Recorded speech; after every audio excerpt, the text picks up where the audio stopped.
After the historic election of Donald Trump to the presidency of the United States, America seems to be embarking on a new era of nationalism. And friends, that is our topic today, when nationalism becomes negative. And I don't believe it should be negative if we understand the true meaning of nationalism. And again, we're not talking about white nationalism. We're talking about nationalism in its true definition: love of country, wanting to see our country succeed, wanting to see America be everything that our founders established it to be and dreamed and believed it could be. Part of that sense of nationalism, and certainly part of the campaign, is the now well-known slogan, America First. Well, that phrase has inspired many, including many in the Christian community, but it's also concerned many Christian evangelicals.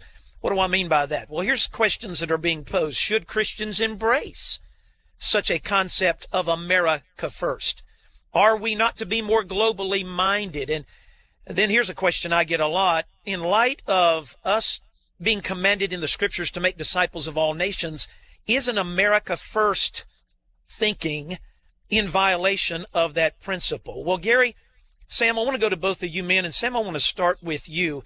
Could you address for us, and I'm putting a lot on your plate, I know, but talk about how it is not antithetical to worldwide missions to have a nationalistic spirit wanting to see not America only, but America first. Is that not a biblical concept? And it's not antithetical to reaching the world with the gospel.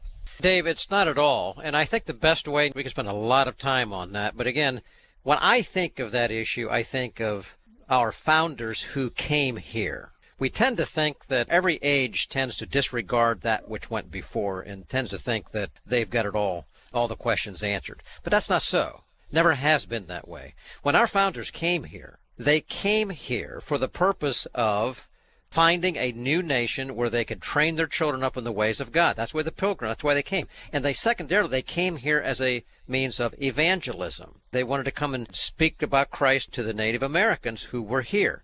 But their prayer from the beginning was that God would hear their prayers and would establish, they used the term New Jerusalem, New Israel, a new nation is what they were saying.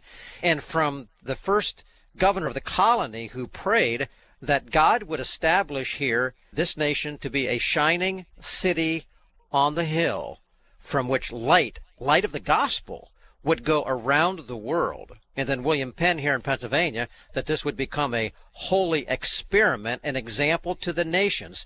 You can't have it any other way than they prayed that God would raise up a nation, and its purpose would be that in freedom, based on biblical principles, that we would be an example to the world of what nations could be like if they submitted themselves to the principles of God's word, one, and two, that because of that, the gospel would be able to go to others around the world, which is a part of the Great Commission in the book of Matthew. So they were all about having a nation blessed of God that they loved.